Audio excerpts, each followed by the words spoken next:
is going on, everyone? Welcome back to the channel. Thank you for watching another video. It's been a little while since I've uploaded. I've just been busy and I've been waiting on car parts to come in, so I didn't really have anything to film, but we're back in the S3 today. I got a lot of DMs and comments of people thinking that the car blew up or it broke or something like that. That's not the case. I just haven't gotten the parts that I've been waiting for, and again, I'm just waiting so that I can install them. And pretty much, I did mention in a video previously that I'm getting the EQT discharge pipe kit, and I ordered it and it was actually on back order. So now it has finally shipped now that they got a new batch in, so I should be getting that within the next week or so. So one of these next videos you see will be me installing that. I've been waiting on that for a few weeks now. It's okay. I have another couple of little things coming for this car, so I can't wait. But today's topic is going to be basically high power and reliability. A lot of you guys have been sending me DMs on Instagram and even in my comments how my S3 has held up.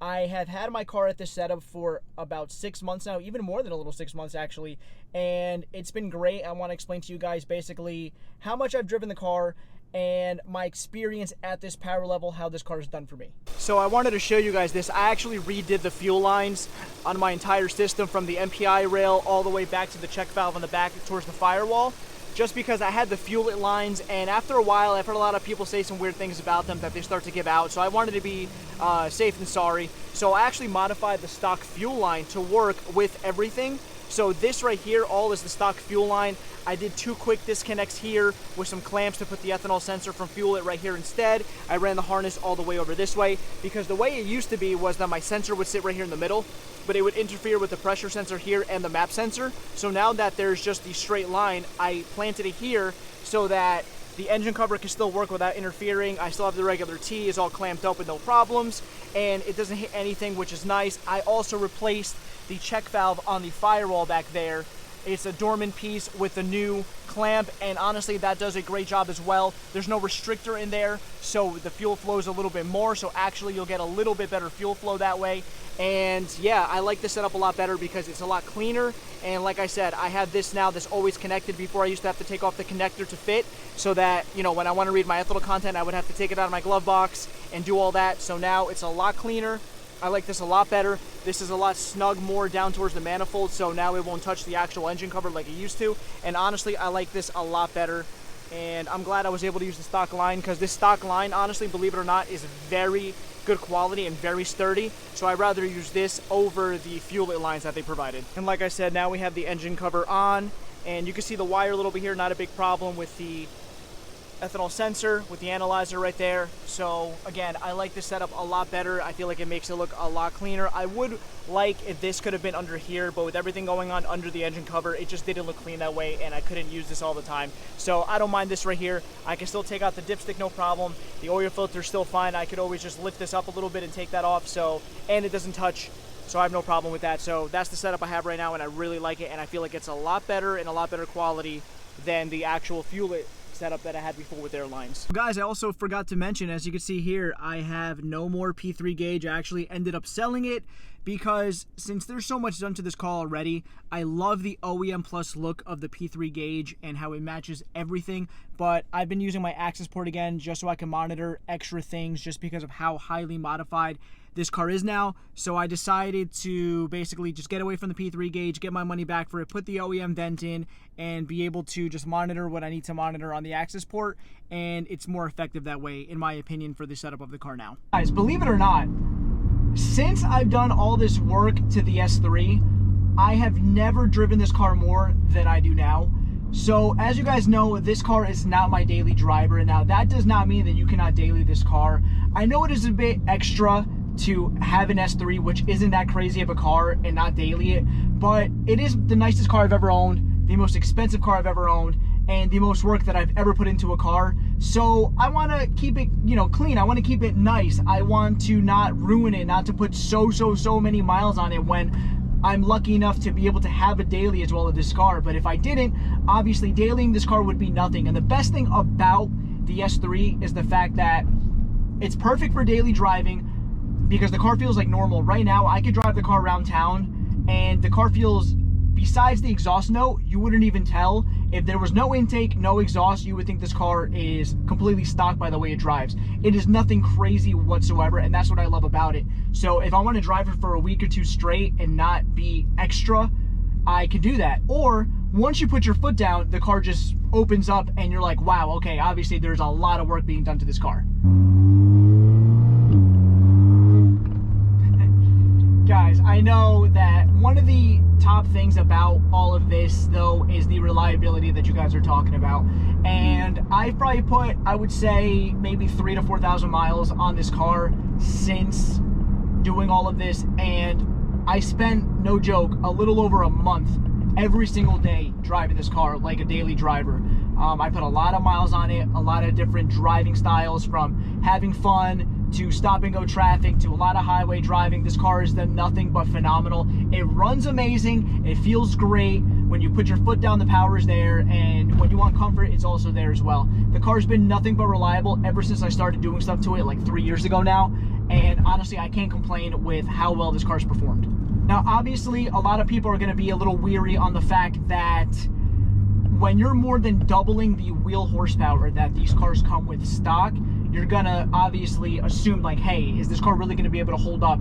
And this platform is so stout, it's so amazing that these cars, even with that power increase, do really well. As long as the tuner that you go with is able to keep the torque low enough to keep things safe, these cars will easily make over 500 wheel horsepower and 430, 440 foot-pounds of torque with absolutely no issues whatsoever. And that's the beauty of this platform, is that you can do all that power. You can have a 10-second car so easily if you put a little bit of work into it and still have a reliable car. This car has never left me stranded. This car has never leaked anything. I've done so much work with the fuel system. I've never leaked a drop of fuel before on the setup. I've made sure everything is done 100% correctly, and that's one thing that you guys need to understand as well. If you guys are doing the work yourself, you have to triple check your work to make sure everything is good. If you're taking it to a shop, make sure you're taking it to a reliable shop that they know what they're doing and they're not just putting stuff together half-ass and then something happens and you're screwed. And make sure you're using good parts, make sure that you're doing all of that, because as long as you do that, you're gonna be okay. And the key to all of this, guys, and I've said it so many times before in so many videos on so many different cars that I've owned, is the maintenance. If you maintain any car that you buy, proper oil change intervals, doing the spark plugs like you're supposed to, the proper oil, everything, you shouldn't have any issues at all with the performance of your car. Any of my subscribers that reach out to me via DM or in my comments, they'll always ask again, like, I really want to do this to the car, but I'm afraid of the reliability. I have to drive this car every single day. Like, I'm not sure what to do. Guys, again, it just goes back to maintaining your car properly. That's basically what it is. If you want to be extra careful before doing anything, my recommendation would be is to basically do a compression test on the engine, do as many checks on the engine as you can before going to this power level. A lot of times, if your car is good on compression and you find nothing weird in the oil and the car just performs well, again, doesn't burn any oil, doesn't do anything weird, you should be good to go. And as long as you have a good tuner, do what they need to do with these cars and keep everything safe, reliable, and fun, you guys shouldn't have any problems. Like I said, again, there are so many different turbo choices out there, so many different fuel pump and MPI choices, and again, tuners. Just do your research, watch videos, see what people have success with, go online, go on Facebook, go on the forums, do all the research you can before going this power route, because obviously this is a huge jump from just doing an off-the-shelf tune with a couple of bolt-ons. This is everything you could possibly do to a car on this platform besides opening the engine and just building it. You cannot really get any crazier than a hybrid turbo setup with port injection, upgraded low pressure fuel pump, every bolt-on possible. There's not much more you could do on this platform besides, again, like I said, just opening the engine and then doing all the internals, going to a full frame or something along those lines, and then making 650, 700 plus horsepower. That's a whole different ball game. This is as much as you'll probably get out of this. Now, obviously, I could turn this car up if I want to talk to Matt and just have him turn it up a little bit. That's when reliability could also start to hinder a little more, because right now the way my car is set up is 34 to 35 pounds of boost, and again, it's running perfectly fine, no knock, nothing weird. And again, could I turn this up to 36, 37 and really push it for an extra 20, 30 horsepower, a little more torque? Sure, I could, but then obviously you're going to be risking blowing it up. Now, I'm going to be honest, if I do choose to build this engine one of these days, I think I am going to turn up the car and just see what it can really do at its most max power level, and if it blows up, it blows up. But I really am debating doing that once I'm ready to build the engine on this car, if I decide to go down that route.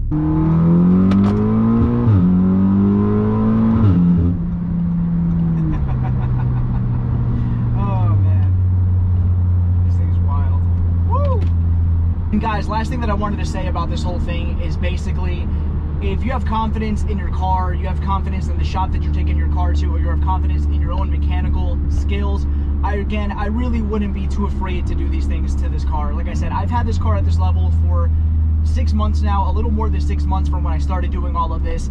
It's been 10-second quarter miles.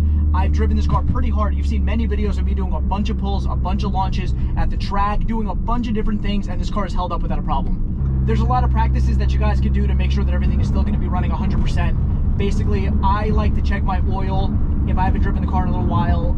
Very frequently, I like to make sure that nothing is leaking. I'll start the car and look around the engine to make sure nothing weird is happening. I'm very picky and very, I guess, anxious when it comes to these kind of things, just because of the level that this car is at, that I don't want anything to happen. So I'm always popping the hood, taking the engine cover off, starting the car, revving it up a little bit, and just seeing if everything is 100% before I go out and drive. And I think you guys should get into that practice as well, that you're just making sure that the car is 100% every single time you're going to go drive it. And if you do all of those things the right way, I'm 100% sure that you will not have any kind of issues. Now, the last thing is, make sure, again, that you understand that everybody's situation is also different. Because I don't have any issues doesn't mean that you won't, in the sense that every car reacts differently. That's why I would like if everybody would just check out their cars before doing stuff. Like I said, do a compression test, do all these little things to make sure that you're going to have a good time. And also, driving habits have a big thing to do with the way these cars are, and any car that you modify. If you are beating the crap out of these cars, or any car for that matter, every single day, over and over and over again, there is a higher chance that your car is going to break, rather than doing a couple of pulls here and there and then driving the car normally. That is normal. Any car at this power level that is highly modified, the more you beat on it, the more chance you have of something going wrong, and you guys need to understand that. And if you guys understand that, and you are willing to take on the risk of something happening, then I am 100% sure that you guys are going to be super satisfied, that you'll have a 500 plus horsepower capable car that you're able to drive every single day, have fun with, and then do the most you can with it. And honestly, I don't think there's anything out there for the price, for the performance, for the just basically such a good looking platform that you're going to get out of anything else. And honestly, I might be a little bit biased because I like Volkswagen and Audi, but that's just my opinion. And honestly, I think my opinion is valid in this situation, because I still feel that the MQB platform right now, especially for 4-cylinder engines, is one of the best out there. So guys, that's going to conclude the video. Thank you so much for watching. I'm glad that I'm making videos again. Again, it's been a couple of weeks since I've made a video, just because I'm waiting on some parts, but I wanted to do a little follow-up on a question that a lot of people have been asking me about this car. And to be honest, this car performs very well. I love it. It hasn't skipped a beat in the couple thousand miles that I put on it since October. It's been more than 6 months like this. I've driven the car very hard every single time I drive it, and again, this car has been nothing but amazing. And the performance, the reliability, everything, this car is 100%, and that goes to the parts that I use and the great tuning that I have from EQT. And like I said before, guys, at the beginning of the video, I do have some parts coming in. I have the EQT discharge pipe kit that's coming in. It was on back order, and I didn't know when I ordered it, so I had to wait a little longer than expected. So that should be here within the next week or two, now that it is back in stock. And have another thing coming for this car that we're going to be installing soon as well. And then we're going to be slowly piecing this car together as we go. And I'm hoping in the next couple of weeks, 2-3 weeks maybe, I should be back to the drag strip with some weight out to see what this car could do. And another thing as well, I know a lot of people have been asking, a lot of you guys have been asking about the dyno. Guys, I want to dyno this car, but at least in my area, it's super expensive. Most shops in my area are charging like $100 like per pull, and they do a minimum of 3 or 4 pulls, so it's like $300 to $400 minimum, and I just can't justify spending that. If I could find a shop in my area that'll do a couple of pulls for like $150, I'll do it, but I just haven't found that yet. And I contacted a lot of shops, and again, it's just a lot of money to dyno the car, and if I can't find anything, then I will do it. That's just where I'm at the moment. But anyways, guys, hopefully you enjoyed the video, and it answered the questions that you needed in terms of reliability. As long as everything's running well for you guys, I wouldn't be too worried about having anything happen to your car. But please like, comment, and subscribe. It lets YouTube know that I'm doing a good job. I will see you guys in the next video. Have a good day.